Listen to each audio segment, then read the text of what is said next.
नमस्कार दोस्तों, नए क्लासेस प्रयागराज के यूट्यूब चैनल पर मैं साक्षी सिंह आप सभी का बहुत बहुत स्वागत करती हूँ। सभी को गुड मॉर्निंग, राधे राधे, जय श्री कृष्णा। तो कैसे हैं आप सभी? आशा करती हूँ बहुत ही मस्त होंगे। तो जैसा कि दोस्तों आप सभी को पता है, अपनी ईवीएस की प्रैक्टिस स्टार्ट हो चुकी है। आज ये सेकेंड क्लास है। एक क्लास हो चुका है। जो भी साथी उस क्लास को नहीं देखे हैं वो प्लेलिस्ट में जाके जरूर देखें। चलिए दोस्तों, बिना देर किए हुए चलते हैं अपने क्वेश्चन पे और स्टार्ट करते हैं आज का फर्स्ट क्वेश्चन। आज का क्वेश्चन है कि मौसम संबंधी गतिविधियां वायुमंडल की किस परत में घटित होती हैं? क्षोभ मंडल, मध्यमंडल, समताप मंडल, आयन मंडल। बात करते हैं क्षोभ मंडल की, तो वायुमंडल की सबसे निचली परत जो है वो क्षोभ मंडल है। मौसम संबंधी सभी प्रकार की घटनाएं क्षोभ मंडल में पाई जाती हैं। इसका राइट आंसर हो जाएगा ऑप्शन नंबर ए कि मौसम संबंधित जितनी भी गतिविधियां होती हैं वो क्षोभ मंडल में पाई जाती हैं। बात करते हैं मध्यमंडल की, तो ये जो है सबसे ठंडी परत है और इसमें जो है उल्काएं जलकर नष्ट हो जाती हैं। यदि क्वेश्चन बने कि ओजोन परत किस मंडल में पाया जाता है, तो वो हो जाएगा समताप मंडल, जो कि सूर्य से आने वाली पराबैंगनी किरणों से जो हानिकारक होती हैं उनसे हमारी रक्षा करती हैं। आयन मंडल क्या होता है, तो इसे जो है तापमंडल के नाम से भी जाना जाता है और रेडियो तरंगे जो होती हैं वो इसी मंडल से परावर्तित होकर वापस लौटती हैं।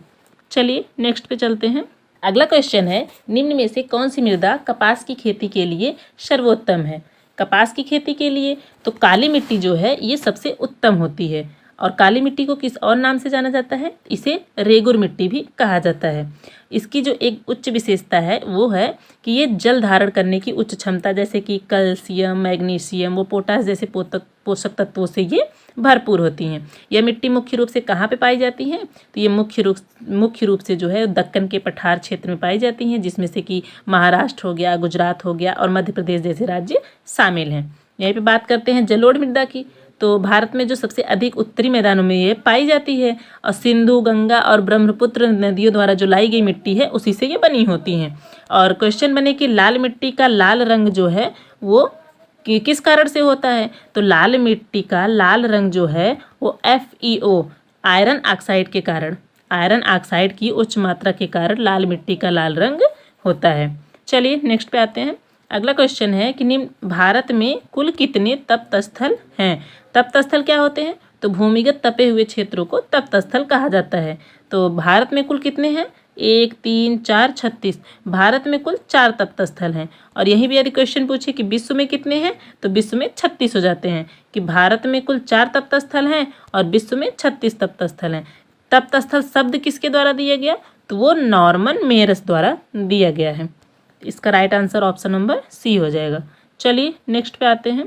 अगला क्वेश्चन है कि क्षेत्रफल की दृष्टि से कौन सा महासागर तीसरे स्थान पे है? प्रशांत महासागर, हिंद महासागर, अटलांटिक महासागर, आर्कटिक महासागर। बात करते हैं महासागर की, तो पृथ्वी पर कुल 5 प्रमुख महासागर हैं। कौन कौन से? प्रशांत महासागर, अटलांटिक महासागर, हिंद महासागर, दक्षिणी अंटार्कटिक महासागर और आर्कटिक महासागर। तो तीसरे स्थान पे कौन सा आया? हिंद महासागर। इसका राइट आंसर हो जाएगा ऑप्शन नंबर बी, हिंद महासागर। और प्रशांत महासागर इसे क्या है, ये जो है सबसे बड़ा और सबसे गहरा महासागर है। प्रशांत महासागर की एक विशेषता है कि ये पृथ्वी के कुल जो है 30% एरिया, मतलब 1/3 भाग पर ये फैला हुआ है। और यदि क्वेश्चन बने कि एस आकार की आकृति किस महासागर की है, तो वो हो जाएगा अटलांटिक महासागर की। और आर्कटिक महासागर क्या है, तो ये सबसे छोटा भी है और ठंडा भी है। तो सबसे छोटा और ठंडा महासागर कौन सा है, तो आर्कटिक महासागर है। यह जो है उत्तरी ध्रुव के पास स्थित है। इसका तापमान जो है वो लगभग 1.8 डिग्री सेल्सियस है। और फ़ारेनहाइट की बात करते हैं तो जो है 28.8 डिग्री फ़ारेनहाइट के आसपास इसका तापमान होता है। चलिए नेक्स्ट पे आते हैं। अगला क्वेश्चन है कि निम्न में से किस चोटी को गाडविन ऑस्टिन कहा जाता है? माउंट एवरेस्ट, गुरु शिखर, अनाईमुड़ी और माउंट केटू। अगर गाडविन ऑस्टिन जो है वो किस चोटी को कहते हैं, तो वो हो जाएगा माउंट केटू। इसका राइट आंसर हो जाएगा option number D, mount K two. Mount K two कहाँ पर स्थित है, तो ये ट्रांस हिमालय के अंदर स्थित है। इसमें जो है कितनी पर्वत श्रेणियाँ हैं, तो वो हो जाएगा 4 पर्वत श्रेणियाँ हैं। कौन कौन सी, तो काराकोरम श्रेणी, लद्दाख श्रेणी, जास्कर श्रेणी और कैलाश श्रेणी। तो माउंट केटू कहाँ पर स्थित है, तो वो काराकोरम श्रेणी के अंदर ही ये माउंट केटू स्थित है। इसकी ऊंचाई कितनी होती है, तो 8611 मीटर इसकी ऊंचाई है। इसको और किस नाम से जानते हैं, तो माउंट केटू को ही गाडविन ऑस्टिन कहा जाता है। बात करते हैं माउंट एवरेस्ट की, तो विश्व का सबसे ऊंचा पर्वत जो कि हिमालय पर्वतमाला में स्थित है, इसकी जो ऊंचाई है वो समुद्र तल से कितनी है, तो 8,848 मीटर जो है इसकी ऊंचाई है। कहीं कहीं पे ये 8,850 भी देखने को मिलता है। इसका अन्य नाम मतलब नेपाल में इसको किस नाम से जाना जाता है, तो इसको नेपाल में जो है सागर माथा के नाम से भी जाना जाता है। और तिब्बत में इसे चोमो लुंगमा कहते हैं। गुरु शिखर क्या है, तो गुरु शिखर जो है ये अरावली की सबसे ऊंची चोटी है। और अनाईमुड़ी, तो अनाईमुड़ी जो है ये दक्षिण भारत की सबसे ऊंची चोटी है। चलिए नेक्स्ट पे आते हैं। अगला क्वेश्चन है कि क्षेत्रफल की दृष्टि से सबसे छोटा महाद्वीप कौन सा है, तो एशिया, अफ्रीका, ऑस्ट्रेलिया और अंटार्कटिका। सबसे छोटा महाद्वीप, तो महाद्वीप कितने हैं, वो 7 हैं। कौन कौन से, एशिया महाद्वीप, अफ्रीका, उत्तरी अमेरिका, दक्षिणी अमेरिका, अंटार्कटिका, यूरोप और ऑस्ट्रेलिया। तो सबसे छोटा कौन सा हो गया, ऑस्ट्रेलिया। इसका राइट आंसर कौन सा हो जाएगा, ऑप्शन नंबर सी। एशिया क्या है, तो सब क्षेत्रफल और जनसंख्या दोनों की दृष्टि से एशिया जो है वो फर्स्ट स्थान पे है, सबसे बड़ा भी है और जनसंख्या के हिसाब से भी ये बहुत ज़्यादा है। अफ्रीका की बात करते हैं तो ये जो है दूसरा सबसे बड़ा महाद्वीप है। तो यहाँ पे एक सहारा मरुस्थल है जो कि, और एक सबसे लंबी नील नदी, ये जो है अफ्रीका महाद्वीप में ही पाई जाती हैं। सबसे बड़ा सहारा मरुस्थल और सबसे लंबी नील नदी ये जो है अफ्रीका महाद्वीप में पाई जाती हैं। और ये एकमात्र ऐसा महाद्वीप है जिसमें से तीनों रेखाएं, भूमध्य रेखा, कर्क रेखा और मकर रेखा, ये तीनों की तीनों रेखाएं जो हैं वो अफ्रीका महाद्वीप से ही होकर गुजरती हैं। अंटार्कटिका महाद्वीप की बात करते हैं तो ये जो है विश्व का ये 5वां बड़ा महाद्वीप है। यहाँ पे कोई अस्थायी मानव आबादी नहीं है। चलिए नेक्स्ट पे आते हैं। अगला क्वेश्चन है कि मनुष्य के शरीर की सबसे बड़ी ग्रंथि कौन सी है, पीयूष ग्रंथि, लीवर ग्रंथि, अग्नाशय ग्रंथि, थायराइड ग्रंथि। सबसे बड़ी ग्रंथि किसे कहते हैं, तो वो हो जाएगा लीवर ग्रंथि। लीवर के खराब होने पर कौन सा रोग होता है, तो वहाँ पे हो जाएगा हेपेटाइटिस रोग होता है। और बात करते हैं पीयूष ग्रंथि की, तो ये जो है सबसे छोटी अंतःस्रावी ग्रंथि है। सबसे छोटी अंतःस्रावी ग्रंथि पीयूष ग्रंथि को कहते हैं। और मास्टर ग्रंथि भी पीयूष ग्रंथि को कहा जाता है। अग्नाशय ग्रंथि की बात करते हैं। अग्नाशय ग्रंथि तो ये एकमात्र ऐसी ग्रंथि है जिसे मिश्रित ग्रंथि भी कहा जाता है। और इंसुलिन की कमी से, यहाँ क्वेश्चन बने यदि कि इंसुलिन की कमी से कौन सा रोग होता है, तो इंसुलिन की कमी से मधुमेह, डायबिटीज रोग होता है। थायराइड ग्रंथि तो जो है सबसे बड़ी अंतःस्रावी ग्रंथि थायराइड ग्रंथि है। और सबसे छोटी अंतःस्रावी ग्रंथि कौन सी है, पीयूष ग्रंथि है। तो इसका राइट आंसर हो जाएगा ऑप्शन नंबर बी। चलिए नेक्स्ट पे आते हैं। अगला क्वेश्चन है कि रेगुर मिट्टी सर्वाधिक कहाँ पाई जाती है, महाराष्ट्र में, झारखंड में, तमिलनाडु में, आंध्र प्रदेश में।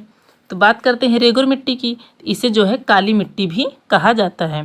काली मिट्टी जो है सबसे अधिक किस चीज़ के लिए जानी जाती है, तो काली मिट्टी जो है ये किसका उत्पादन, सॉरी यहाँ पे क्वेश्चन बने यदि कि काली मिट्टी सर्वाधिक किस चीज़ का उत्पादन करती है, तो काली मिट्टी जो है वो सर्वाधिक कपास का उत्पादन करती है। ये जो है महाराष्ट्र में सबसे अधिक पाई जाती है। और बात करते हैं यहाँ पे झारखंड, तमिलनाडु, आंध्र प्रदेश, तो ये तीनों के तीनों राज्यों में सबसे अधिक लाल मिट्टी पाई जाती है।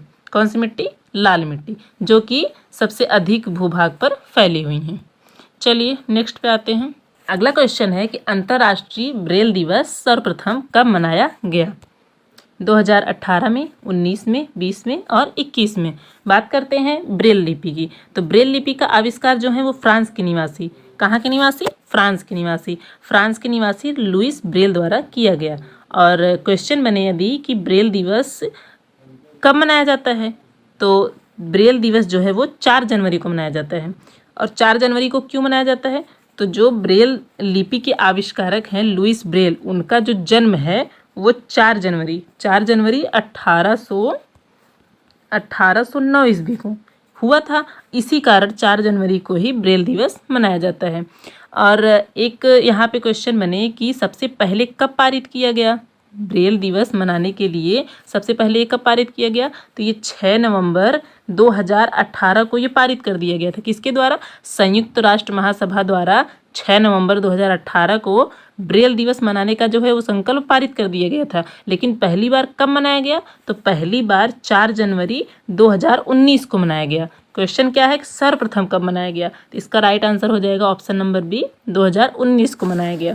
और पहले जो है ये प्रारंभ में 12 बिंदुओं पर आधारित था, वर्तमान समय में ये 6 बिंदुओं पर आधारित है। चलिए नेक्स्ट क्वेश्चन पे आते हैं।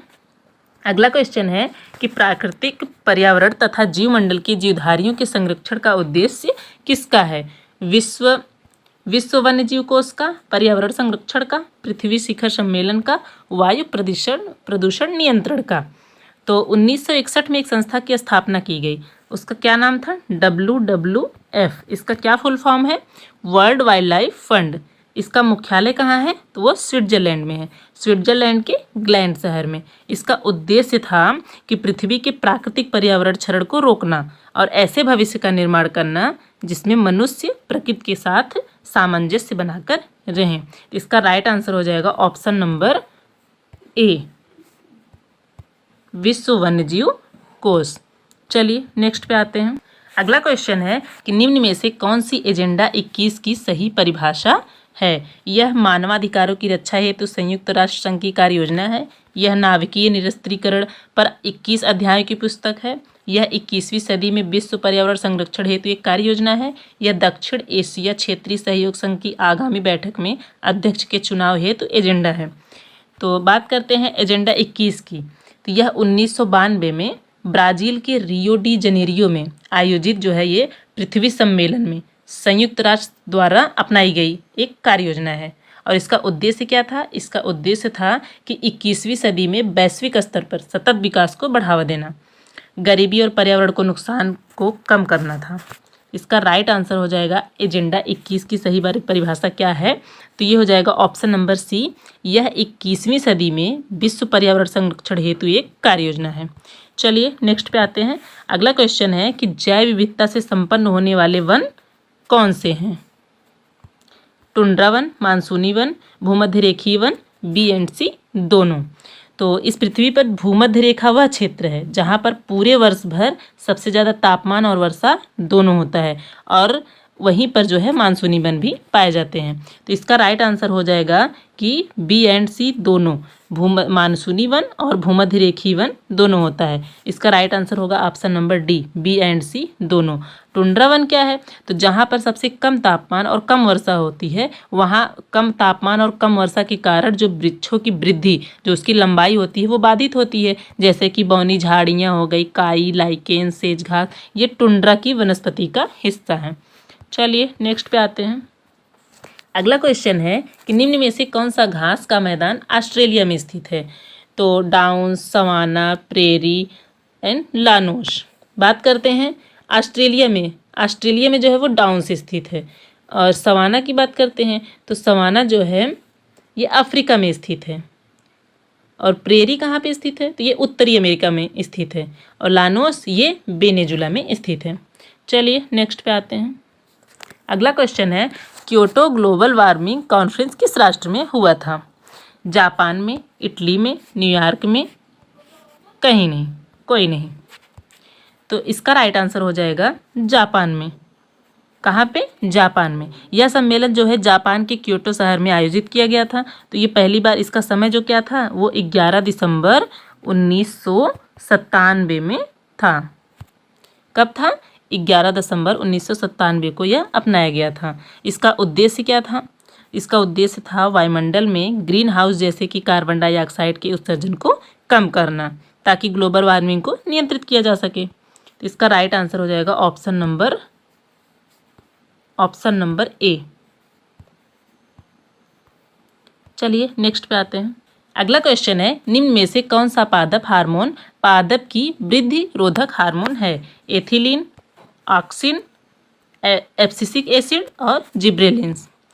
तो यहाँ पे क्वेश्चन क्या है कि पादप हार्मोन पादप की वृद्धि रोधक हार्मोन है। इसका राइट आंसर हो जाएगा option number C, abscisic acid. Abscisic acid क्या है? ये पादप की वृद्धि रोधक हार्मोन है। यही बात करते हैं एथिलीन की, तो फलों को पकाने में एथिलीन का प्रयोग किया जाता है। और पादप की वृद्धि हार्मोन जो है वो ऑक्सिन होती हैं। और पौधे की लंबाई को बढ़ाना वो जिब्रेलिन्स होता है। आज का सेशन होता है यहीं पे कंप्लीट। आज के सेशन में हमने 15 क्वेश्चन लिए थे। 15 में से आपके कितने सही हुए कमेंट करके जरूर बताएं। यदि वीडियो अच्छी लगी है तो एक लाइक एक शेयर जरूर करें, और चैनल पे यदि नई है तो चैनल को सब्सक्राइब कर लें, जिससे आने वाली वीडियो का नोटिफिकेशन आप तक सबसे पहले पहुँचे। तो चलिए दोस्तों, मिलते हैं एक नई वीडियो में एक नई जानकारी के साथ। तब तक के लिए नमस्कार।